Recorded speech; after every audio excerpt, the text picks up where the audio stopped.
दोस्तों, मैं अफजल और आप देख रहे हैं मेरा YouTube channel my education guide. जैसा कि आपको स्क्रीन पर नज़र आ रहा होगा, ये एक वेबसाइट एक्सेल चैट के नाम से है।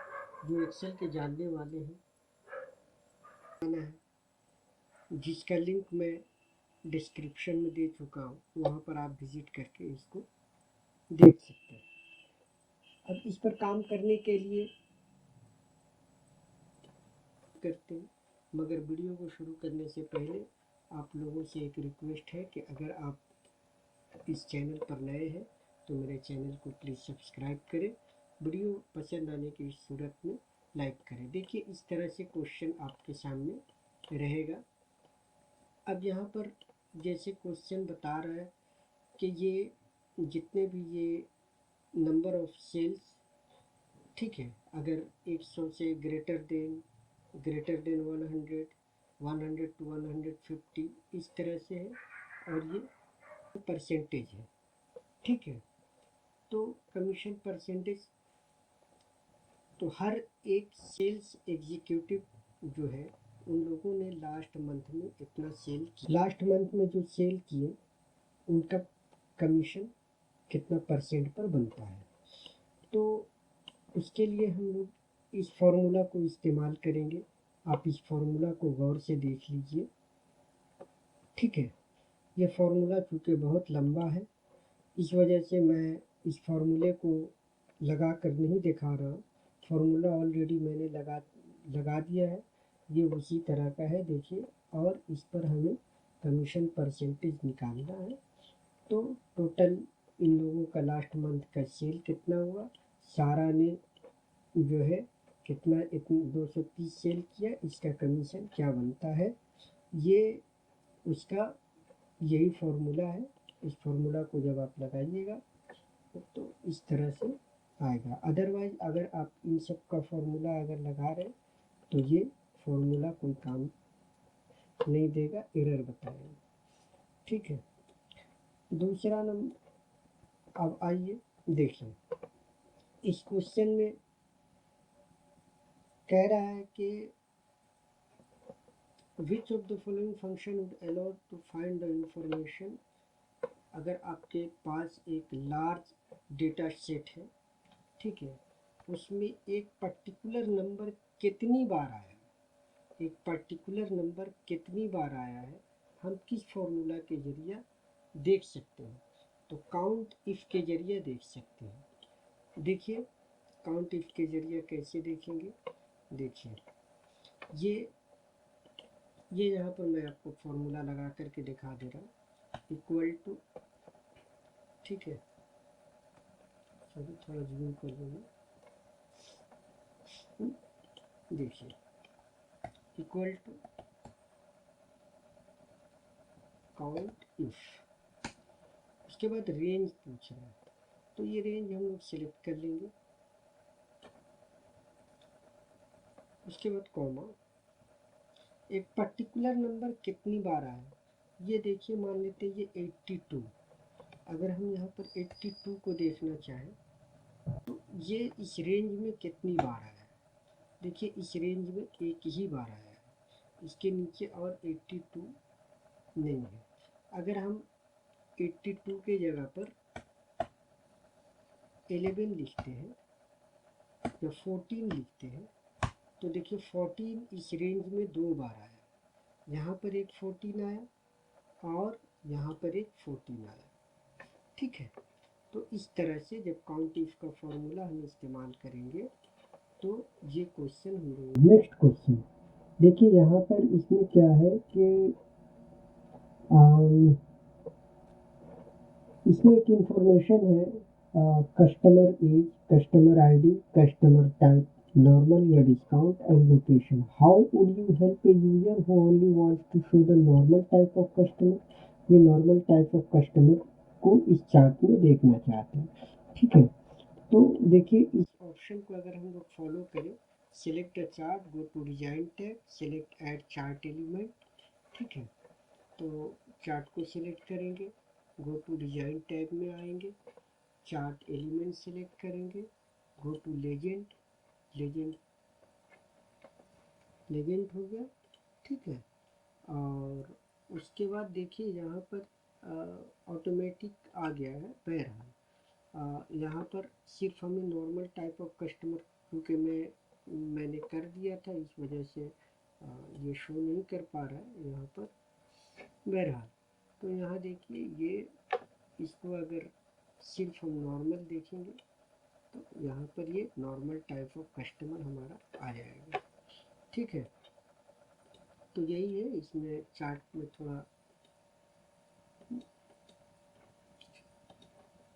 नेक्स्ट क्वेश्चन आइए। नेक्स्ट क्वेश्चन देखिए, ये कह रहा है कि अगर एक सेल में ये रहे, एक सेल में -5 और दूसरे सेल में 16 लिखा रहे, तो प्रोडक्ट जब हम ये फॉर्मूला लगाएंगे तो हमारा आंसर यह वैल्यू क्या आएगा? तो -80 आएगा ही आएगा, ठीक है। ये देखिए, ये अगर ये फॉर्मूला हम लगा रहे, ये फॉर्मूला लगाएंगे तो यहाँ पर ये प्रोडक्ट का फॉर्मूला लगाएंगे तो हमारा -80 ही होगा। नेक्स्ट देखिए, यहाँ पर है क्या, यहाँ पर दिखा रहा है कि ये एक आपको डाटा दिया गया है और मंथली कस्टमर पर मंथ 10 है। तो इसमें हम कौन सा ऐसा फॉर्मूला लगाएंगे कि हमें जो है इस मंथ पर, ठीक है, मंथ पर हमारा total cost of per month, calculate the total cost of group subscription. जो ग्रुप सब्सक्रिप्शन है, ठीक है, इसका जो टोटल कॉस्ट है ये वो हमारा मंथली बेसिस पर आ जाए, ठीक है। तो इस तरह से देखिए, इस पर क्या है, ये फॉर्मूला मैं इस पर लगा चुका हूँ, ठीक है। ये थोड़ा लंबा फॉर्मूला है, तो ये ऑप्शन में यही फॉर्मूला है। अगर आप इसको लगाइए, लगाने के बाद देखिएगा कि इस मंथली बेसिस पर, सिर्फ मंथली बेसिस पर क्या है हमारा टोटल कॉस्ट पर मंथ आ जाएगा। तो देखिए, अगर हम इसको इस कॉमा को हटाएंगे तो टोटल कॉस्ट पर मंथ, ठीक है। Number of subscriber 100, monthly basis पर क्या है, मंथली बेसिस पर 10 है। जब हम इसको मल्टीप्लाई करेंगे तो 1000 आएगा। ये ईयरली है, इस वजह से ये अगर इसको मंथली बेसिस पर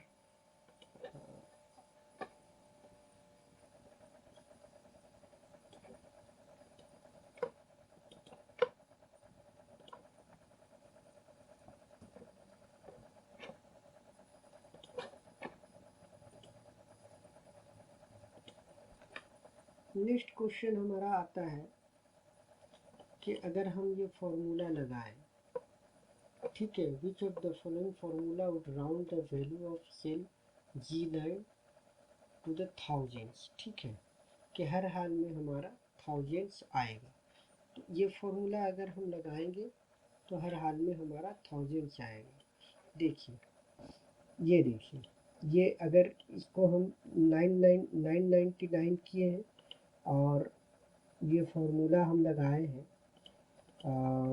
ये फार्मूला इसको जो 999 है इसको 1000 कर दें, तो राउंड का फार्मूला हम लगाए हैं और ये हमेशा 1000 कर दिया। देखिए, अगर इसको ये राउंड का फार्मूला क्या है, राउंड का फार्मूला यही है कि इक्वल टू राउंड, ठीक है। उसके बाद ये सिलेक्ट करेंगे कॉमा -3, जब ये करेंगे तो हर हाल में 1000 आएगा। अगर हम यहाँ पर 1001 लिखेंगे तब भी ये 1000 आएगा। लेकिन ये जितने भी फार्मूला जो हम लगाए हैं इस पर, ये फार्मूला काम नहीं कर रहा है, इस वजह से, क्योंकि यहाँ जब 1000 कर रहे हैं, 1001 कर रहे हैं तो ये हर हाल में 1000 आ रहा है।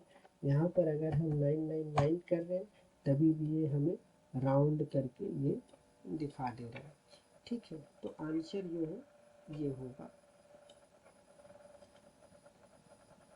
नेक्स्ट क्वेश्चन की तरफ बढ़ते हैं। ये देखिए, ये है कि अगर, ये कहने का मतलब है कि अगर हम एक्सेल में इफ़ का फंक्शन लगाएंगे तो सीक्वेंस में हमारा कौन सा दिखाई देगा। तो देखिए, सीक्वेंस में अगर हम इफ़ का फंक्शन लगाए तो logical test value if true value if false. अगर हम लॉजिकली अगर हम लगाते हैं इक्वल टू इफ़, ठीक है, तो देखिए यहाँ पर हमारा लॉजिकल टेस्ट इसमें है, लॉजिकल टेस्ट, उसके बाद value if true value if true value if false, ये हमारा आंसर हो गया। ठीक है, नेक्स्ट क्वेश्चन देखिए। नेक्स्ट क्वेश्चन कह रहा कि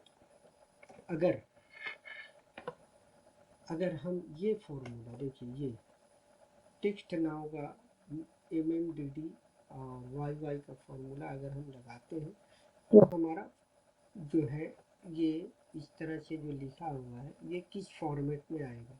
तो ये इस फॉर्मेट में आएगा, मैं लगा करके दिखा दूँ। देखिए, इक्वल टू टेक्स्ट, उसके बाद नाउ ब्रैकेट क्लोज कॉमा, ठीक है, ब्रैकेट क्लोज कॉमा, उसके बाद इन्वर्टेड कॉमा,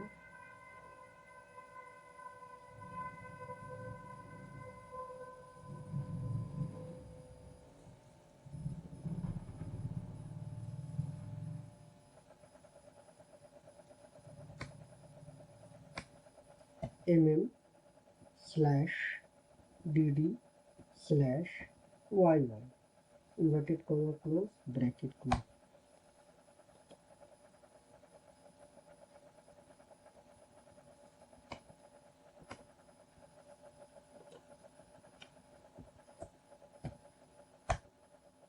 तो हमारा ये फॉर्मेट आ गया। ठीक है, इस फॉर्मेट में हमारा आ गया। नेक्स्ट क्वेश्चन की तरफ चलते हैं। देखिए, इसमें हमको समझाने की ज़रूरत नहीं है,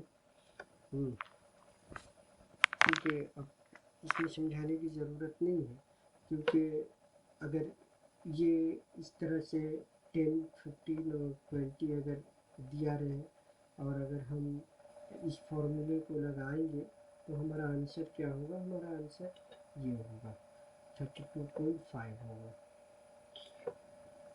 ये बहुत से सिंपल सा क्वेश्चन है, इसलिए मैं इसको ज़्यादा एक्सप्लेन नहीं करूँगा। नेक्स्ट क्वेश्चन की तरफ चलते हैं।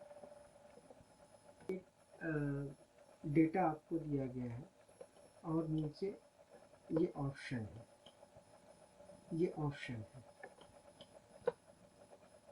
तो कहने का मतलब है कि ये इस तरह से इंस्ट्रक्शन दिया है, इसको आप फॉलो करिएगा तो answer total all of the above होना चाहिए। क्योंकि जैसा कि कह रहे हैं कि एक cluster chart could be used to show total sale for each sale person across the 5 region। मतलब इस डेटा में जितना भी है, अगर हम ये 5 रीजन है और इसको सेलेक्ट करने के बाद इंसर्ट टैब में जाएंगे, उसके बाद में ये देखिए कौन से क्लस्टर बार चार्ट यहाँ पर है। देखिए यहाँ पर आपको शो कर रहा होगा क्लस्टर बार चार्ट, इसको आप सेलेक्ट करिएगा तो इसका डेटा दिखा देगा। उसी तरह से जो जो इसमें दिया गया है इसको आप सेलेक्ट करिएगा। कहने का मैं करके देख चुका हूँ। कहने का मतलब ये है कि all of the above answer होगा।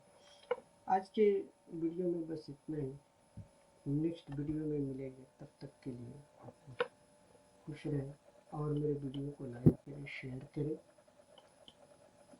मेरे वीडियो को लाइक करें, शेयर करें और मेरे चैनल को भी सब्सक्राइब कर लें। और इसी तरह से मैं इसका एक लास्ट पार्ट बना दूंगा।